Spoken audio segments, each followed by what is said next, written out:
السلام عليكم ورحمة الله وبركاته. الحمد لله كفى والصلاة والسلام على من لا نبي بعده. أما بعد فأعوذ بالله من الشيطان الرجيم. بسم الله الرحمن الرحيم. সকলকে শুভেচ্ছা ও স্বাগতম জানিয়ে শুরু করছি পুনরায় প্রকাশন নিবেদিত ধারাবাহিক সিরাজ সংলাপের আজকের ১৬তম পর্ব, পাওয়ার্ড বাই সাহলান ট্যুর। আপনারা যে যেখান থেকে আমাদের এই এক্সক্লুসিভ প্রোগ্রামটি দেখছেন, সকলকে আমাদের বুনিয়াদের পক্ষ থেকে আন্তরিক শুভেচ্ছা ও মোবারকবাদ। আপনারা কে কোথা থেকে আমাদের এই প্রোগ্রামটি দেখছেন জানিয়ে দিতে পারেন আমাদের কমেন্ট সেকশনে, এবং সিরাজ সম্পর্কে যদি কোনো প্রশ্ন, মতামত অথবা কোনো পরামর্শ থাকে তাহলে আপনারা আমাদের কমেন্ট সেকশনে জানিয়ে দিতে পারেন। এবং পাশাপাশি আজকে আমাদের সাথে যে সম্মানিত অতিথি যুক্ত হয়েছেন, তানভীর বেলায়েত আজাহারি, শিক্ষার্থী আল আজহার বিশ্ববিদ্যালয়, ওনার কাছে যদি সিরাজ সম্পর্কে আপনাদের কোনো প্রশ্ন, মতামত কিংবা পরামর্শ থাকে তাহলে আমাদের কমেন্ট সেকশনে জানিয়ে দিতে পারেন। আমাদের সম্মানিত অতিথি আপনাদের প্রশ্নের সঠিক উত্তর দেওয়ার চেষ্টা করবেন ইনশাআল্লাহ। আমরা আজকে কথা বলবো আমাদের প্রিয় নবী হযরত মুহাম্মদ সাল্লাল্লাহু আলাইহি সাল্লামের জীবন ইতিহাস থেকে বেশ কিছু বিষয় নিয়ে, যার সুদক্ষ নেতৃত্বে একটি জাহেলি সমাজ সোনালী সমাজের মর্যাদা পেয়েছে, দিকহারা মানুষ খুঁজে পেয়েছে সঠিক পথে নিশানা। আজও যার জীবন ইতিহাস থেকে মানব জাতির জন্য রয়েছে শিক্ষা, সমাজে শান্তি প্রতিষ্ঠার যার ভূমিকা অন্যতম, রাষ্ট্রনায়ক হিসেবে যিনি ছিলেন শ্রেষ্ঠ, তার জীবন ইতিহাস নিয়ে আমরা আজকে আমাদের সম্মানিত অতিথির কাছ থেকে বেশ কিছু বিষয় জেনে নিব ইনশাআল্লাহ। আমি শুরুতেই আমাদের সম্মানিত অতিথির কাছে চলে যাব। আমি সম্মানিত অতিথির কাছ থেকে জানতে চাচ্ছি, রাসূলুল্লাহ সাল্লাল্লাহু আলাইহি ওয়াসাল্লাম যখন হতাশার মধ্যে নিমজ্জিত ছিলেন, সেই সময়টাই আল্লাহ তাআলা রাসূলুল্লাহ, তার প্রিয় হাবিব রাসূলুল্লাহ সাল্লাল্লাহু আলাইহি ওয়াসাল্লামকে তার নিজের কাছে নিয়ে গিয়েছেন, এবং যার মধ্যে অন্যতম একটি ঘটনা হলো মিরাজের ঘটনা। সেই মিরাজের ঘটনা কেন হয়েছিল এবং এটা কি কারণে হয়েছিল বা কিভাবে হয়েছিল, সেই সম্পর্কে আমি আমাদের সম্মানিত অতিথি তানভীর বেলায়েত আজাহারি ভাইয়ের কাছ থেকে জানতে চাচ্ছি।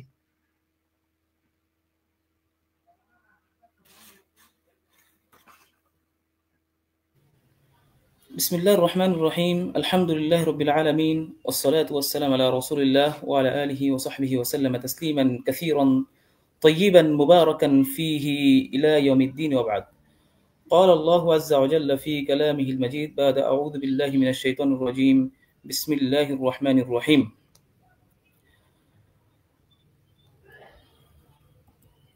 سبحان الذي أسرى بأبده ليلا من المسجد الحرام إلى المسجد الأقصى الذي باركنا حوله لنريه آياتنا من إنه هو السميع البصير. صدق الله العلي العظيم. ধন্যবাদ বুনিয়াদের আজকের এই পর্বে আমাকে আমন্ত্রণ করার জন্য। আমি সম্মানিত সঞ্চালককে আমার পক্ষ থেকে আন্তরিক মোবারকবাদ জানাচ্ছি। যেহেতু ইসলামের ইতিহাসে রাসূল সাল্লাল্লাহু আলাইহি ওয়াসাল্লামের জীবন অধ্যায়ের মধ্যে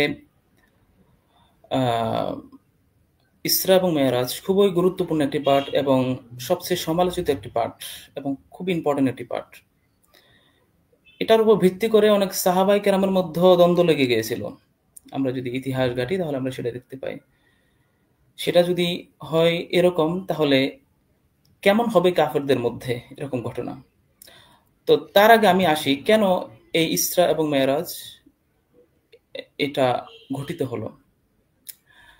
আমরা জানি আমার রাসূল সাল্লাল্লাহু আলাইহি ওয়াসাল্লাম একজন সত্যবাদী নবী।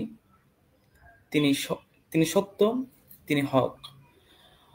আল্লাহ তাআলা কোরআন কারিমে বলেছেন, ওমা ইয়ানতিকু আনিল হাওয়া ইন হুয়া ইল্লা ওয়াহয়ুহা, যে আল্লাহ রাব্বুল আলামিন বলেছেন যে আমার রাসূল সাল্লাল্লাহু আলাইহি ওয়াসাল্লাম কোনো কিছু নিজ থেকে বানিয়ে বলেন না, তিনি যাই বলেন সবকিছু ওহী, আল্লাহর পক্ষ থেকে। তো রাসূল সাল্লাল্লাহু আলাইহি ওয়াসাল্লাম যখন তার নবুয়তি দাওয়াত বর্ণনা করতে লাগলেন মক্কার কুরাইশদের কাছে, তখন তারা একে একে রাসূল সাল্লাল্লাহু আলাইহি ওয়াসাল্লামকে অপবাদ দিতে লাগলেন। অথচ এই একে নবী, একে রাসূল সাল্লাল্লাহু আলাইহি ওয়াসাল্লাম কিছুদিন আগে তাদের কাছে আলামিন নামে ছিল, তারা রাসূলকে আলামিন বলতো। কিন্তু যখন রাসূল সাল্লাল্লাহু আলাইহি ওয়াসাল্লাম নিজেকে নবুয়তি দাবি করতে লাগলেন, তখন তারা বললেন যে সাহের, মাজনুন, হ্যাঁ, এরকম বিভিন্ন জিনিস আখ্যায়িত করে লাগলেন। শায়ের, কবি, হ্যাঁ, এরপরে মাজনুন, পাগল, এরপরে এই জাতীয় বিভিন্ন জিনিস রাসূল সাল্লাল্লাহু আলাইহি ওয়াসাল্লামকে একে একে আখ্যায়িত করতে লাগলো। তখন তারা বলল যে আচ্ছা তুমি যদি নবী হও তাহলে আমাদেরকে বলো দেখি, আমাদেরকে দুই একটা মোজেজা দেখাও দেখি যে তুমি আসলে নবী, তাহলে আমরা বিশ্বাস করে নিবা আসলে তুমি নবী। আহ, তখন আল্লাহ রব্বুল আলমিন পবিত্র কালামুল হাকিমের মধ্যে আমাদেরকে বলে দিয়েছেন যে আল্লাহ আল্লাহ তাআলার নির্দেশে রাসূল সাল্লাল্লাহু আলাইহি ওয়াসাল্লাম চন্দ্র যে দ্বিখণ্ড হবে, বিদীর্ণ হবে, এটার ঘটনা দেখাবেন। মক্কার কুরাইশদেরকে ডাকলেন যে তোমরা আসো, ইনশাআল্লাহ আজকে রাতে চাঁদ দ্বিখণ্ডিত হবে। তারা সবাই আসলেন। আসার পরে তখন রাসূল সাল্লাল্লাহু আলাইহি ওয়াসাল্লাম হাত ইশারা করলেন, তখন এটা দ্বিখণ্ডিত হয়ে গেল, চন্দ্র দ্বিখণ্ডিত হয়ে গেল। তো তখন তারা এই ঘটনার প্রেক্ষিতে রাসূল সাল্লাল্লাহু আলাইহি ওয়াসাল্লামকে বললেন যে এটা তো জাদু, এটা বেলকিবাজি। তারা একটু আগে চাইছিল যে যাতে রাসূলের পক্ষ থেকে একটা মুজিজা হোক কিংবা, কিন্তু তারা বিশ্বাস করতে পারলো না। পরবর্তীতে তারা এটাকে নিয়ে তারা মানে প্রমাণ করতে চাইলো। তাদের সামনে ঠিকই প্রমাণ হলো যে এটা দ্বিখণ্ডিত হয়ে গেল। এখন তারা জিজ্ঞেস করতে চাচ্ছিল যে পৃথিবীর অন্য কোথাও হয়েছে কিনা। হ্যাঁ, কিছু দার্শনিকের মতে পৃথিবীর অন্যান্য জায়গায় হয়েছে, এবং এটা হয়েছে বর্তমানে বিজ্ঞানও প্রমাণ করে এবং জ্যোতির্বিদ্যাও প্রমাণ করে। এটার অনেক কারণ আছে। আসলে বললাম তো, ইসরা এবং মেহরাজ এটা খুবই গুরুত্বপূর্ণ একটা পাঠ, এবং এটা সম্পর্কে আলোচনা করতে গেলে আমার কয়েকদিন সময় লেগে যাবে। এই অল্প টাইমে এটা বলা খুবই মুশকিল। প্রথমত বলছি, আমাদের পৃথিবী, আমরা যে পৃথিবীতে বসবাস করি, এটা বিভিন্ন সময়ের বলয়ের মধ্যে আছে, বিভিন্ন বলয় এখানে আছে। এর পৃথিবীর অর্ধেক অংশ দিন, আবার অর্ধেক অংশ রাত। কোথাও দিন কোথাও রাত, কোথাও ফজর কোথাও জোহর, কোথাও দিনের 10টা আবার কোথাও রাতের 10টা, এরকম। তো একই সাথে এটা পৃথিবীর সব মানুষ একসাথে দেখবে, এটা অসম্ভব, এটা একেবারে অসম্ভব। আর এটা যদি সম্ভব হয় তাহলে পৃথিবী থাকবে না। যদি আমরা মেডিকেল সায়েন্স, আমরা যদি সায়েন্সের দিকে যাই, যে পৃথিবীর সব মানুষ একসাথে কেন দেখলো না, তাহলে পৃথিবীর অস্তিত্ব থাকবে না। কেন থাকবে না সেটা যারা সায়েন্স পড়েন তারা ভালো করে বুঝে নেবেন। ওকে, 1 নাম্বার। 2 নাম্বার হলো যে আমি এখন ওই যে চাঁদ যে দ্বিখণ্ডিত হলো সে সম্পর্কে 2-4টা পয়েন্ট বলবো। তখন কিছু এলাকায় সুবহে সাদিক ছিল, আবার কিছু এলাকায় রাত ছিল, দিন ছিল, সব মিলিয়ে মানে তারা দেখতে পারেনি। 3 নাম্বার পয়েন্ট হলো যে মানুষ তো সাধারণত আকাশের দিকে হা করে তাকিয়ে থাকে না। মানুষ, এটা স্বাভাবিক, আকাশ আছে উপরে, এটা আলাদা জিনিস। কিন্তু আসলে যদি মানুষ আকাশের দিকে তাকিয়ে থাকতো আর চন্দ্র চন্দ্রের দিকে, তখন তারা দেখতে পাইতো আসলে চাঁদটা দ্বিখণ্ডিত হয়েছে, এটা নিঃসন্দেহে। এরপরে এগুলো হইলেও সাধারণত মানুষের খেয়াল রাখে না। চন্দ্রগ্রহণের সময়, এই যে প্রত্যেক বছরে তো মোটামুটি বেশ কয়েকবার চন্দ্রগ্রহণ হয়, তো আমরা কি চাঁদের দিকে তাকিয়ে থাকি এইভাবে যে চন্দ্রগ্রহণ আজকে হবে? এটা হয়ে যায়। ঠিক ওরকম একটা অলৌকিক ঘটনা, যেহেতু একটা নির্দিষ্ট পরিবার, নির্দিষ্ট একটা বংশের সাথে ঘটার, মানে তারা মুজিজা দেখতে চাইছিল, তাহলে আল্লাহ রাব্বুল আলামিন তাদেরকে কেন্দ্র করে দেখিয়ে দিয়েছেন। আর সেটা বর্তমান জ্যোতির্বিদ যারা আছে তারা প্রমাণ করে যে চাঁদের ঠিক মাঝ বরাবর একটা লম্বা কেটে যাওয়ার দাগ রয়েছে। বর্তমান জ্যোতির্বিদরা এটা প্রমাণ করেন। একই সাথে আমি যদি আরেকটা দলিল দিই, এটা হলো যে চীন এবং ভারতের ওলামায়ে কেরাম যারা আছে, এটা আমাদের মুসলিম ধর্মের হোক কিংবা অন্যান্য ধর্মাবলম্বী, তারা কিন্তু ইতিহাস তারা লিপিবদ্ধ করে রাখতো। তাদের আউট একটা টপিক হিসাবে তারা লিখে রাখে যে তারা চাঁদ দ্বিখণ্ডিত ঘটনা ঘটেছিল, তারা সেটা দেখতে পেয়েছে। সেটা আমাদের পার্শ্ববর্তী দেশ ভারত এবং আমাদের পার্শ্ববর্তী দেশ চীনের কথা বলছি। সুবহানাল্লাহ। তাদের ইতিহাস এবং তাদের দলিলে এগুলো লিপিবদ্ধ আছে। অতএব চাঁদ যে দ্বিখণ্ডিত হয়েছে এতে কোনো সন্দেহ নেই। কিন্তু এটাও মক্কার কাফেররা বিশ্বাস করতে নারাজ। কেন? কারণ মুতাকাব্বিরিন, তারা কি ছিল? অহংকারী ছিল। সুবহানাল্লাহ। রাসূল সাল্লাল্লাহু আলাইহি ওয়াসাল্লাম বললেন যে তাদেরকে আমরা আল্লাহর একটা নিদর্শন দেখালাম, মুজিজা দেখালাম, হতাশ। এরপরে একে একে বিভিন্ন ঘটনা, বিভিন্ন ইয়াকে রাসূল সাল্লাল্লাহু আলাইহি ওয়াসাল্লামকে তারা হ্যায় প্রতিপূর্ণ, রাসূল সাল্লাল্লাহু আলাইহি ওয়াসাল্লামকে তারা পাগল, তারপরে সাহের, এরপরে মাজনুন, পাগল, মানে বিভিন্ন ধরনের মানে তোকমা দিতে লাগলেন, মিথ্যাবাদী, কাযিব, নাউজুবিল্লাহ। যে রাসূলের কাছে, যে রাসূল তাদের কাছে সাদিক ছিল, সে রাসূল হচ্ছে তাদের কাছে কাযিব। যে রাসূল তাদের কাছে ছিল আমিন, সে রাসূল নাকি আল আমিন যাদের কাছে ছিল, সে হচ্ছে তাদের কাছে এখন, যেহেতু ইসলামের দাওয়াত দিয়েছে, এখন তাদের কাছে হয়েছে এটা কি সাহের। হ্যাঁ, এরকম বিভিন্ন তোকমা দিতে থাকলেন। রাসূল সাল্লাল্লাহু আলাইহি ওয়াসাল্লাম হতাশে পড়ে গেলেন যে কি ঘটলো, কি হচ্ছে। এগুলো সামাল দিতে না দিতে আবার এর আগে আবার একটা ঘটনা ঘটলো, যে রাসূল সাল্লাল্লাহু আলাইহি ওয়াসাল্লামকে তারা মক্কার কুরাইশরা বয়কট করলো, একটা বয়কটের ঘটনা ঘটলো। এরপরে জেলবন্দি হলো। এই যে ঘটনাগুলো ঘটলো, এরপরে এগুলো শোক কাটিয়ে উঠতে না উঠতে আরেকটা ভয়ঙ্কর ঘটনা ঘটে গেল রাসূল সাল্লাল্লাহু আলাইহি ওয়াসাল্লামের জীবনে, যেটার প্রেক্ষিতেই মূলত ইসরা এবং মেরাজ হবে। আমি এটা সংক্ষেপে বলছি। মাক্কি জীবনের, রাসূল সাল্লাল্লাহু আলাইহি ওয়াসাল্লামের মাক্কি জীবনের 10ম বছরের দিকে আমুল হুজুন এটা ঘটিত হয়। আমুল হুজুন মানে দুঃখের বছর, আম মানে বছর, হুজন মানে দুঃখ, দুঃখের বছর ঘটিত হয়। দুঃখের একটা ঘটনা, দুঃখের বছর, এটা হবে ইসলামী ইতিহাসে এটা লিপিবদ্ধ। ওকে, এই সময় রাসূল সাল্লাল্লাহু আলাইহি ওয়াসাল্লামের প্রাণের চাচা, তিনি রাসূল সাল্লাল্লাহু আলাইহি ওয়াসাল্লামকে আঠার মতো, প্রাচীরের মতো রাসূল সাল্লাল্লাহু আলাইহি ওয়াসাল্লামকে সবসময় সাপোর্ট দিয়ে গেছেন, যদিও সে কাফের। কিন্তু তার ভাতিজাকে আব্দুল মুত্তালিব, তার বাবা আব্দুল মুত্তালিব, আবু তালিবের বাবা, তার ওসিয়ত পূর্ণ করতে গিয়ে পরিপূর্ণভাবে সেফটি যতটুকু দেওয়া দরকার বরং তার চেয়ে বেশি দিয়েছিল।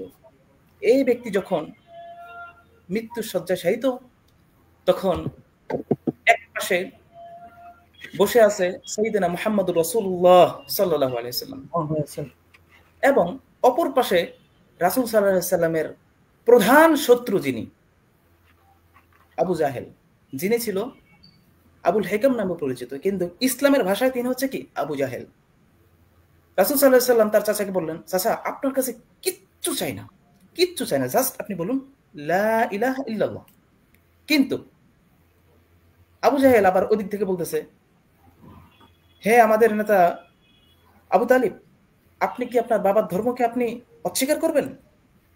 Emotional blackmail. এদিকে রাসূল সাল্লাল্লাহু আলাইহি ওয়াসাল্লাম চাচ্ছে তার চাচা ইসলাম ধর্ম গ্রহণ করুক। লা ইলাহা ইল্লাল্লাহ, বেশি কিছু বলার প্রয়োজন নেই, শুধু জাস্ট লা ইলাহা ইল্লাল্লাহ বললে তাহলে আল্লাহ রাব্বুল আলামিন তাকে কিয়ামতের দিন শাফাত করতে পারবে।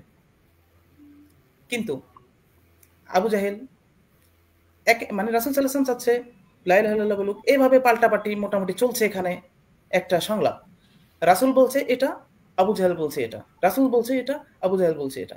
এভাবে এক পর্যায়ে নিজের মান সম্মানের দিকে তাকিয়ে, মান সম্মান নিজেদের দিকে তাকিয়ে আবু তালেব বলতে বাধ্য হলেন যে আমি আমার বাপ দাদাদের ধর্মের উপরে আমি আমার শেষ নিঃশ্বাস ত্যাগ করব, যেটা কালেমা, এটা একটা কালেমা, তাদের কালেমা, যে তারা তাদের শেষ, এটা দিয়ে তারা মানে তার মৃত্যুসজ্জা ঘটিত হবে। কিন্তু রাসূল সাল্লাল্লাহু আলাইহি ওয়াসাল্লাম মানে বলছেন যে আমার চাচা জানে, এবং আবু তালিব নিজেও জানতেন যে আমার মুহাম্মদ অনেক খুশি হবেন এবং মুহাম্মদের ধর্মটা সত্য ধর্ম, কিন্তু এটা পারিবারিক ঐতিহ্যের কারণে তিনি আর ইসলাম ধর্ম গ্রহণ করতে পারলেন না, মারা গেলেন, মৃত্যুর শয্যায় শহীদ হয়ে গেলেন, মারা গেলেন। রাসূল সাল্লাল্লাহু আলাইহি ওয়াসাল্লামের উপর চলে আসলো স্টিম রোলার। ইতিপূর্বে রাসূল সাল্লাল্লাহু আলাইহি ওয়াসাল্লামের দিকে কেউ আঙ্গুল তোলার সাহস পায়নি, এখন শুরু হয়ে গেল রাসূল সাল্লাল্লাহু আলাইহি ওয়াসাল্লামের উপর অত্যাচার একের পর এক। রাসূল সাল্লাল্লাহু আলাইহি ওয়াসাল্লাম দিনের বেলা দাওয়াতের কাজ করতে লাগলেন, সারাদিন অপমান, অপদস্থ, অত্যাচার, অবিচার। যে মানুষটা ছিল আল আমিন সে হয়ে গেল মাজনুন, যে মানুষটা ছিল আল আমিন সে মানুষটা হয়ে গেল কাযিব, যে মানুষটা ছিল সাদিক সে মানুষটা হয়ে গেল কাযিব। একের পর এক অত্যাচার তুকমা দিয়ে রাসূল সাল্লাল্লাহু আলাইহি ওয়াসাল্লামকে মানসিকভাবে শেষ করে দিতে লাগলো এই আবু জাহেল এবং তার দলবল।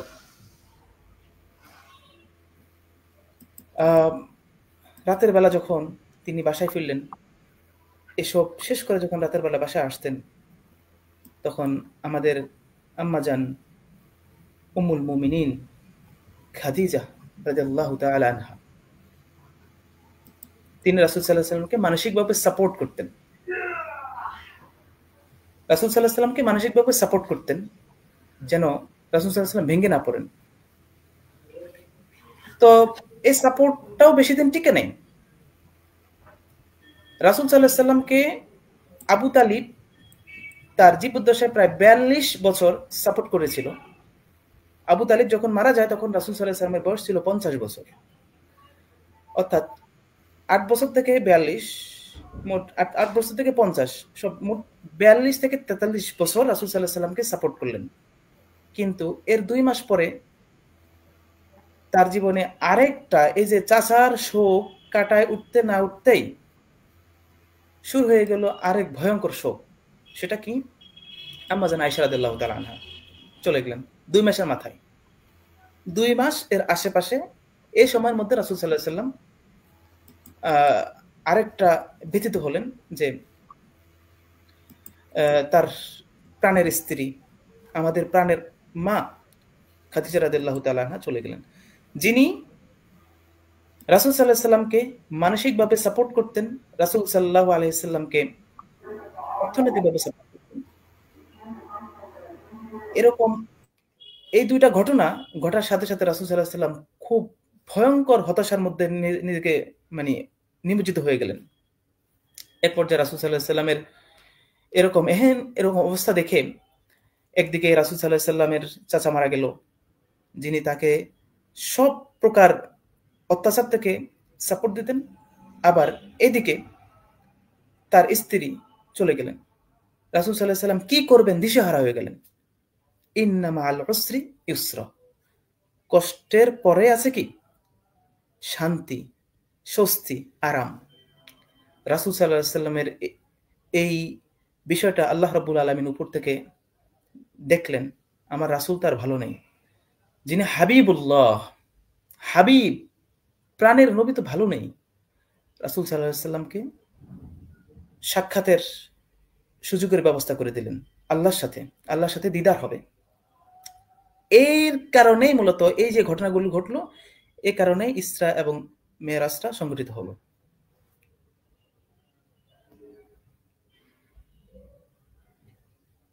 আপনি মিউট আছেন। সম্মানিত অতিথি আমাদের তানভীর ভাইকে অসংখ্য ধন্যবাদ। উনি ইসরা এবং মিরাজের যে প্রেক্ষাপট, ইসরা এবং মিরাজ হওয়ার যে প্রেক্ষাপট, কারণ সেটা আমাদের সামনে অত্যন্ত স্পষ্টভাবে তুলে ধরেছেন। এজন্য আমরা ওনার প্রতি শুকরিয়া আদায় করছি। চলছে পুনরায় প্রকাশন নিবেদিত সিরাজ সংলাপ পাওয়ার্ড বাই সাহলান ট্যুর। আপনারা অবগত আছেন বাংলাদেশ বুনিয়াদ আয়োজন করছে বাংলাদেশ সিরাত অলিম্পিয়াড। আপনারা যারা এখনো রেজিস্ট্রেশন করেন নাই, বাংলাদেশ সিরাত অলিম্পিয়াডে রেজিস্ট্রেশন করুন এবং সিরাতের সৌন্দর্য বাংলাদেশ ব্যাপী ছড়িয়ে দিন। সিরাত থেকে যে শিক্ষা নেওয়া থেকে আমরা অধিকাংশ সময় বিরত থাকি, সেই শিক্ষা যেন আমরা আমাদের সমাজে বাস্তবায়ন করতে পারি, এজন্যই বুনিয়াদ আয়োজন করেছে বাংলাদেশ সিরাত অলিম্পিয়াড। বাংলাদেশ সিরাত অলিম্পিয়াডে যারা এখনো রেজিস্ট্রেশন করেন নাই, তারা দ্রুত রেজিস্ট্রেশন করে নিন। আমরা আলোচনা করছি, আমাদের সম্মানিত অতিথির কাছ থেকে শুনছি প্রিয় নবী হযরত মুহাম্মদ সাল্লাল্লাহু আলাইহি ওয়াসাল্লামের মিরাজের ঘটনা এবং মিরাজ কি জন্য হয়েছিল। রাসূলুল্লাহ সাল্লাল্লাহু আলাইহি ওয়াসাল্লামের জীবন থেকে আমাদের জন্য অনেক শিক্ষা রয়েছে, যা সুদক্ষ নেতৃত্বে একটি জাহিলি সমাজ সোনালী সমাজের মর্যাদা পেয়েছে। তার জীবনের থেকে অসংখ্য শিক্ষা রয়েছে, কিন্তু আমরা তার জীবনের থেকে শিক্ষা নিয়ে তা আমাদের জীবনে বাস্তবায়ন করতে পারি না। এজন্য অথবা আমরা আমাদের জীবনে সিরাত চর্চা করি না, যার কারণে আমরা আমাদের জীবনে বাস্তবায়ন করতে পারি না। সমাজের শান্তি প্রতিষ্ঠা যার ভূমিকা ছিল অন্যতম, সেই মহান মানব মুহাম্মদ সাল্লাল্লাহু আলাইহি ওয়াসাল্লামের জীবন ইতিহাস থেকে আমাদের জন্য অসংখ্য শিক্ষা রয়েছে। আমি এই পর্যায়ে আমাদের সম্মানিত অতিথির কাছে জানতে চাচ্ছি যে মিরাজের যে ঘটনা ঘটলো, অর্থাৎ রাসূলুল্লাহ সাল্লাল্লাহু আলাইহি ওয়াসাল্লাম যখন মিরাজে গেলেন, সেই সময়ের প্রেক্ষাপটটা কি ছিল বা সেই ঘটনাগুলো কেমন হয়েছিল, আল্লাহর সাথে কি কি কথোপকথন হয়েছিল, বা আমাদের জন্য উনি কি নিয়ে এসেছেন, বা সেই ঘটনার বিস্তারিত আপনার কাছ থেকে জানতে চাচ্ছি। ধন্যবাদ। এটা খুবই গুরুত্বপূর্ণ প্রশ্ন। আমি শুরুতেই বলেছি যে ইসরা এবং মেরাজ এটা খুবই আলোচনা সাপেক্ষ একটি প্রেক্ষাপট, এটা সহজে বর্ণনা করার মতো না, এবং ইসলামের ইতিহাসে এটার উপর ঈমান রাখা ওয়াজিব, যে এটা হয়েছে এটার উপর ঈমান রাখা ওয়াজিব। যদিও ইসরা এবং মেরাজ এটা কবে ঘটিত হয়েছে সে সম্পর্কে উলামায়ে কেরামের মধ্যে রয়েছে দ্বিধাদ্বন্দ্ব এবং মতভেদ, তবে হয়েছে এই ব্যাপারে কোনো ধরনের সন্দেহ নেই। যদি কেউ সন্দেহ করে সে মুরতাদ হয়ে যাবে। কারণ ইসরা এবং মেরাজের উপর ঈমান আনাটা আমাদের জন্য ওয়াজিব, আনতে হবে, বাধ্যতামূলক। এখানে কম্প্রোমাইজের কোনো সুযোগ নেই। কারণ এটাকে কেন্দ্র করে কিছু দুর্বল মুমিন ছিল, তারা বলছে এটা কি হয় নাকি? আল্লাহ রাব্বুল আলামিন পবিত্র কালামুল হাকিমে বলেছেন যে সুবহানাল্লাযী আসরা বিআবদিহি লাইলাম মিনাল মাসজিদিল হারামি ইলাল মাসজিদিল আকসা। পবিত্রতা সেই মহান রব্বুল আলামিনের, যিনি তার বান্দাকে এক রাতের মাধ্যমে নিয়ে গিয়েছেন মসজিদুল হারাম থেকে ইলাল মসজিদুল আকসাতে। শুধু সেখানে নেননি, সেখান থেকে তিনি বলেছেন আল্লাযী বারাকনা হাওলাহু লিনুরিয়াহু মিন আয়াতিনা ইন্নাহু হুয়াস সামিউল বাসীর, যে সেখান থেকে তিনি বোরাকের মাধ্যমে বরকতময় একটি সফর তিনি করেছেন একবারে আল্লাহ রাব্বুল আলামিন পর্যন্ত। এখানে আপনারা যদি মানে সরাসরি মিনিং এর দিকে দেখেন তাহলে অর্থ মিলবে না। ওকে, তো এখন মক্কার কুরাইশরা বলল যে এটা কিভাবে সম্ভব, যেখানে তৎকালীন ঘোড়া দিয়ে মসজিদুল হারাম থেকে বাইতুল মুকাদ্দাস পর্যন্ত আসতে প্রায় 30 থেকে 35 কিংবা 40 দিন সময় লাগতো, সেখানে এক রাতেই মুহাম্মদ সাল্লাল্লাহু আলাইহি ওয়াসাল্লাম চলে গেল এই মসজিদ হারাম থেকে বাইতুল মুকাদ্দাস। শুধু তাই নয়, এরপরে কাহিনী কি ঘটলো? তিনি সেখান থেকে এক আসমান, প্রথম আসমান, দ্বিতীয় আসমান, তৃতীয় আসমান, চতুর্থ, পঞ্চম, ষষ্ঠ, সপ্তম, এরপরে তিনি সিদরাতুল মুনতাহা সহ আরো অন্যান্য এবং আল্লাহর সাথে সাক্ষাৎ করে আবার একই রাতে তিনি দুনিয়াতে চলে আসলেন। এটা কিভাবে সম্ভব? এটা ছিল তাদের মধ্যে দ্বিধাদ্বন্দ্ব। আমি ঘটনাটা বলি। এটা বিভিন্ন বর্ণনায় বিভিন্ন ভাবে আসছে, তবে সব কথা মিনিং একই কথা, একই মিনিং একই। ওকে, রাসূল সাল্লাল্লাহু আলাইহি সাল্লাম বললেন যে আমি মক্কার পাশে অবস্থান করেছিলাম ওই রাতে। হঠাৎ করে দেখলাম যে আমার কাছে একজন ফেরেশতা আসলেন, এসে আমার বুকটাকে কেটে ফেলে এখান থেকে আমার হৃৎপিণ্ডটা বের করে ফেললেন। বের করে একটি স্বর্ণের পবিত্র পেয়ালায় রাখলেন। এরপরে সেটাকে জান্নাতের পানি দিয়ে, পবিত্র পানি দিয়ে ধৌত করে এরপরে সেটাকে আবার আমার বক্ষদেশে লাগিয়ে দিলেন। এটা ছিল ঘটনা। এরপরে জিবরিল আলাইহিস সালাম একটি জন্তু নিয়ে আসলেন, একটি পশু, যেটার নাম ইসলামী আমাদের ইতিহাসে এটাকে বুরাক নামে পরিচিত। এটা কেমন, এই বুরাকটা কেমন ছিল? এটা নির্দিষ্ট কোনো আকৃতি নেই। রাসূল সাল্লাল্লাহু আলাইহি ওয়াসাল্লাম বলেছে এটা ঘোড়ার চেয়েও ছোট এবং গাধার চেয়েও বড়, এরকম একটা আকৃতি ছিল এটার। আর এটার এতটাই দ্রুতগামী এটা চলাফেরা করতে পারত, তার চক্ষু দৃষ্টি যতটুকু যেত, তার এক পলক থেকে অন্য পলক, মানে এক পদলঙ্কন, এখান থেকে এক লাফে সে অতটুকু যেতে পারত। সুবহানাল্লাহি বিহামদিহি। অর্থাৎ এই জন্তুটা নিজের চোখে যতটুকু দেখতে পাইত ততটুকু সে যেতে পারত এক লাফে। নিঃসন্দেহে এটা আল্লাহর মুজিজা, মানে এটা রাসূল সাল্লাল্লাহু আলাইহি ওয়াসাল্লাম একটা মুজিজা আল্লাহর পক্ষ থেকে। এরকম ঘটবে কারণ আমরা ওহীর সংজ্ঞা হচ্ছে আমরুন খারিক, এমন একটা জিনিস যেটা অস্বাভাবিক কিছু ঘটবে এবং সেটা একটা চ্যালেঞ্জ হবে, যার বিরুদ্ধে কেউ দাঁড়াতে পারবে না। এটা হচ্ছে কি ওহী, এবং এটা তবির বাইরে, স্বাভাবিকতার বাইরে ঘটনা। রাসূল সাল্লাল্লাহু আলাইহি ওয়াসাল্লাম আরেকটা বর্ণনা দিলেন, যেটা এতটাই ছিল এই প্রাণীর গতি যে মনে হয় যেন পুরা পৃথিবীটাকে ধুমড়ে মুচড়ে শেষ করে দিবে, মানে এত শক্তিশালী একটা প্রাণী ছিল বুরাক। তো জিবরাইল আলাইহিস সালাম আমাকে বললেন যে মুহাম্মদ সাল্লাল্লাহু আলাইহি ওয়াসাল্লাম তুমি এটাতে উঠো, বুরাকে উঠো। রাসূল সাল্লাল্লাহু আলাইহি ওয়াসাল্লাম উঠে বসলেন। এরপর জিবরাইল আলাইহিস সালামের দিক নির্দেশনে বাইতুল্লাহ থেকে, মসজিদে হারাম থেকে চলে গেলেন সেটা বাইতুল মুকাদ্দাস, আমাদের কিবলা, আমাদের প্রথম কিবলা, কিবলাতুল উলা লিল মুসলিমিন, মুসলিমদের প্রথম কিবলা। চলে গেলেন সেখানে যাওয়ার পর রাসূল সাল্লাল্লাহু আলাইহি ওয়াসাল্লাম তার বুরাকটাকে নিয়ে বেঁধে ফেললেন বাইতুল মুকাদ্দাসের যে গেট আছে, গেটের সাথে বেঁধে রেখে রাসূল সাল্লাল্লাহু আলাইহি ওয়াসাল্লাম ভিতরে ঢুকলেন। সেখানে 2 রাকাত নামাজ পড়লেন। বর্ণনায় এসেছে রাসূল সাল্লাল্লাহু আলাইহি ওয়াসাল্লাম সেখানে নামাজ পড়লেন, সেখানে ইমামতি করলেন। পৃথিবীতে আল্লাহ রাব্বুল আলামিন যত নবী এবং রাসূল এই পৃথিবীতে প্রেরণ করেছেন, বর্ণনা মতে 1 লক্ষ কিংবা 2,25,000 কিংবা এর আশেপাশে যত নবী আল্লাহ তাআলা পৃথিবীতে পাঠিয়েছে, সব নবীদের নিয়ে রাসূল সাল্লাল্লাহু আলাইহি ওয়াসাল্লাম ইমামতি করলেন এবং নামাজ আদায় করলেন। এরপরে জিবরাইল আলাইহিস সালাম তাকে নিয়ে আসলেন, কারণ আমাদের অনেক পথ বাকি এখনো। নিয়ে আসলেন, আসার পরে আবার রাসূল সাল্লাল্লাহু আলাইহি ওয়াসাল্লাম এই বুরাকের পিঠে বসলেন। এরপরে রাসূল সাল্লাল্লাহু আলাইহি ওয়াসাল্লাম উদ্যগমন করলেন। ইসরা হচ্ছে যে মিন মসজিদুল হারামি ইলাল আকসা, যে মসজিদে হারাম থেকে আকসা পর্যন্ত, এটা হচ্ছে ইসরা। আর মেরাজ হচ্ছে সাক্ষাৎ, আল্লাহর সাথে সাক্ষাৎ, ঊর্ধ্বগমন যেটাকে বলে। ওকে, ইসরার কাজ শেষ, এখন আমরা মেরাজ নিয়ে কথা বলবো। মেরাজে কি ঘটলো? মেরাজ, রাসূল সাল্লাল্লাহু আলাইহি ওয়াসাল্লাম আকাশের দিকে রওনা দিলেন জিবরাইল আলাইহিস সালামের সহযোগিতায়। যাইতে যাইতে এক পর্যায়ে, আমি খুব শর্টকাটে বলছি, আপনারা একটু ধৈর্য ধারণ করে আমার সাথে থাকবেন ইনশাআল্লাহ। খুব ওই শর্টকাটে বলছি। প্রথম আসমানের, পৃথিবীর নিকটতম আসমান, প্রথম আসমানে গিয়ে যখন রাসূল জিবরাইল আলাইহিস সালাম দরজা নক করলেন প্রথম আসমানের, ওই পাশ থেকে দারওয়ান জিজ্ঞেস করলেন, যে প্রথম আসমানে যিনি দারওয়ান ছিল, প্রহরী ছিল, তিনি জিজ্ঞেস করলেন কে? বলতেছে আনা জিবরিল, আমি জিবরিল। তামাম, ওকে, মান মাআক, তোমার সাথে কে?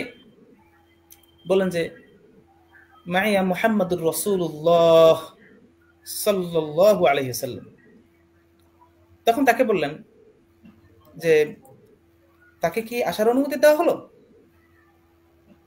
প্রহরী জিজ্ঞেস করলেন, বলছেন না, হ্যাঁ আসার অনুমতি দেওয়া হলো। এরপরে ওই প্রহরীরা বললেন আহলান ওয়া সাহলান, এবং তারা সবাই স্বাগতম জানালেন, শুভেচ্ছা জানালেন, এবং তারা সবাই আনন্দিত হলেন রাসূলের পদচারণায়, রাসূলের আগমনে, এবং তারা সবাই গেট খুলে দিলেন। প্রহরীরা প্রথম আসমানের গেট খুলে দিলেন। লক্ষণীয় বিষয়, প্রথম আসমানে ঢোকার জন্য কিন্তু অনুমতির প্রয়োজন হয়। সুবহানাল্লাহ। আমাদের আল আজহার বিশ্ববিদ্যালয়ের ৪র্থ বর্ষে ইনশাআল্লাহ যারা উসুলউদ্দিনে আমাদের এখানে ইউনিভার্সিটিতে পড়াশোনা করবে তারা জানবে, ৪র্থ বর্ষে আমাদের যে হাদিসে মাউদুই আছে, সেখানে সালামের অনুমতির একটা বিষয় আছে। সেখানে আমরা পাবো যে 3 বার সালাম দিলে এরপর আমরা যদি দরজা না খুলে আমরা চলে যাব। এটা কিন্তু শুধু দুনিয়ার মধ্যে সীমাবদ্ধ না, সেটা আকাশেও সীমাবদ্ধ। সুবহানাল্লাহ। প্রথম আসমান, দ্বিতীয় আসমান, তৃতীয় আসমান, সব জায়গায় রাসূল সাল্লাল্লাহু আলাইহি ওয়াসাল্লামকে একই প্রশ্নের, একই পরিস্থিতির সম্মুখীন হতে হয়েছে। কে? মুহাম্মদ। কে? সাথে কে? এ মুক্তম। সুবহানাল্লাহ। সাইয়্যিদুল কাউনাইন যিনি, তিনিও অনুমতি চেয়েছেন ঢোকার জন্য। আল্লাহু আকবার। এরপরে যাই হোক, তারা ভিতরে প্রবেশ করলো। ঢোকার সাথে সাথে, প্রথম আসমানে প্রবেশ করার সাথে সাথে দেখা পাইল সাইয়েদনা আদম আলাইহিস সালাতু ওয়াস সালাম, আমাদের পৃথিবীতে সর্বপ্রথম মানুষ, পৃথিবীর মানব রচিত হয়েছে যাকে দিয়ে আল্লাহ রাব্বুল আলামিন নিজ হাতে যাকে তৈরি করেছেন। বর্ণনা আছে পৃথিবীর প্রত্যেক প্রান্ত থেকে মাটি নিয়ে আল্লাহ রাব্বুল আলামিন আদম আলাইহিস সালামকে নিজ হাতে তৈরি করে এবং তার মধ্যে ফুৎকার দিয়ে দিয়েছে। আজকে যারা বলে যে আমরা বানরের তৈরি, আসলে তারা বানরের তৈরি। তাদের বাবাও না, তাদের মাও না, তাদের বাবা বা মানব। আর আমরা বলি যে আমাদের পিতা আদম আলাইহিস সালাম, আমরা আদমের জাতি, আমাদের আদি পুরুষ আদম আলাইহিস সালাতু ওয়াস সালাম। সে আদম আলাইহিস সালামের সাথে সাক্ষাৎ হলো সাইয়েদনা মুহাম্মদ সাল্লাল্লাহু আলাইহি ওয়াসাল্লামের সাথে। হযরত জিবরাইল আলাইহিস সালাম রাসূল সাল্লাল্লাহু আলাইহি ওয়াসাল্লামের সাথে পরিচয় করে দিলেন যে ইনি হচ্ছেন আপনার বাবা আদম আলাইহিস সালাম। ওকে, তখন তারা সালাম বিনিময় করলেন। সালাম বিনিময় করার পরে হযরত আদম আলাইহিস সালাম আনন্দে আত্মহারা হয়ে গেলেন। রাসূল মানে তিনি তার মানে নেককার পাজর থেকে, হ্যাঁ, তার সন্তানগুলো বের করলেন, কোটি কোটি অসংখ্য অগণিত সন্তানদের পক্ষ থেকে মধ্য থেকে দেখতে পাইলেন যে মোহাম্মদ সাল্লাল্লাহু আলাইহি সাল্লাম ছিল সর্বশ্রেষ্ঠ মানুষ পৃথিবীর বুকে। তখন বললেন যে আমার এই শ্রেষ্ঠ সন্তানের জন্যই আমি এত হাজার হাজার কোটি কোটি বছর অপেক্ষা করলাম, আজকে আমার সেই সন্তানের সাথে আমার সাক্ষাৎ। বাবা পুত্রের কি একটা আনন্দময় একটা মুহূর্ত ছিল, সেটা ছিল অকল্পনীয়।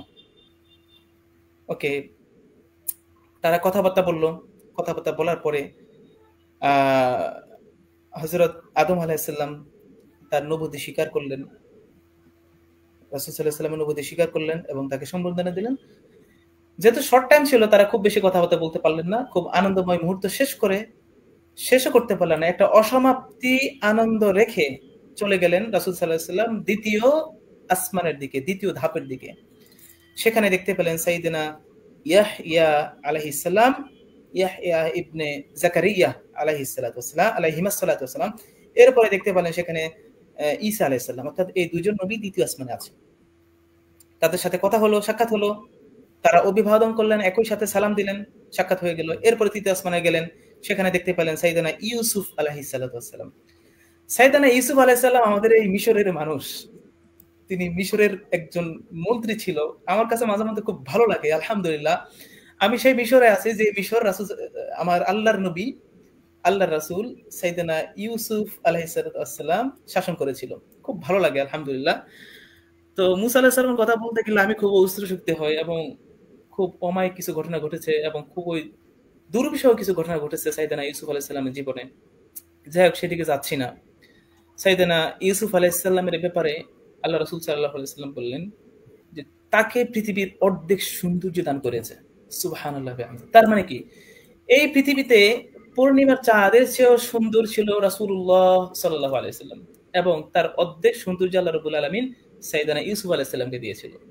এই অর্ধেক সুন্দর জ্বালায় পৃথিবীর ইতিহাসে আমরা জানি যে মিশরের নারীরা হাত কেটে ফেলেছিল। আল্লাহ তাআলা সেটা কোরআনের মধ্যে আমাদেরকে জানিয়ে দিয়েছিল।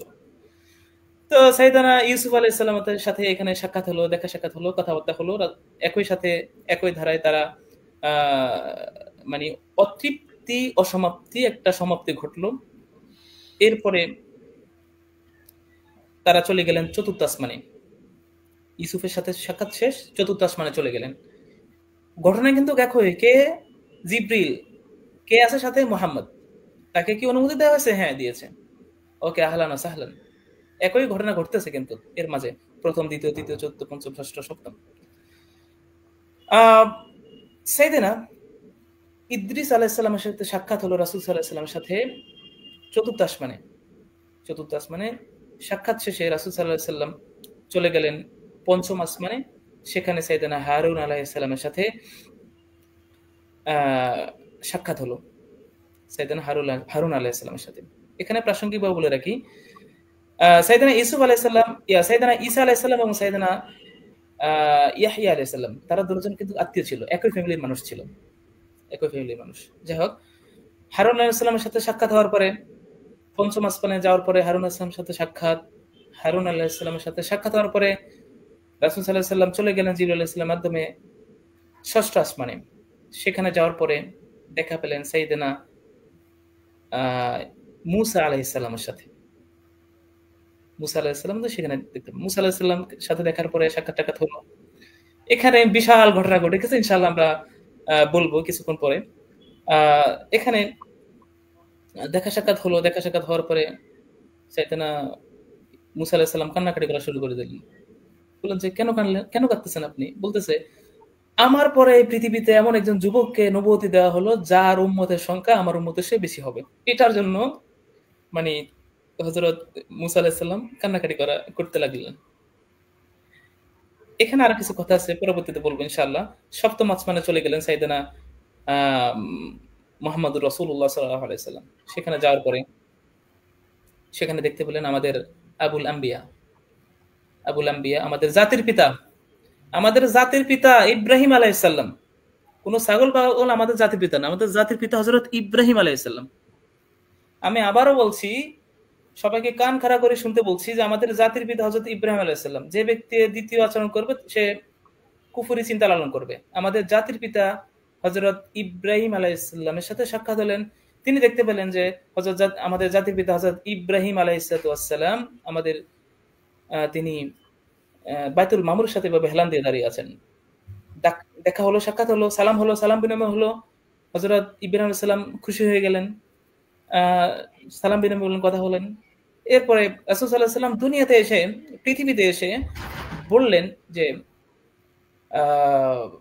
সাইয়েদনা ইব্রাহিম আলাইহিস সালামের সাথে এবং আমার চেহারার সাথে মিল আছে, অর্থাৎ আমার রাসূল সাল্লাল্লাহু আলাইহি ওয়াসাল্লামের চেহারার সাথে সাইয়েদনা ইব্রাহিম আলাইহিস সালাম আমাদের জাতির পিতার মিল আছে, চেহারার মিল আছে। তো বাইতুল মামুরের পাশে আমি ইনশাআল্লাহ এই পাঠটা পরবর্তীতে বলবো, এখানে একটু ব্রেক নিচ্ছি। শুকরিয়া জানাচ্ছি।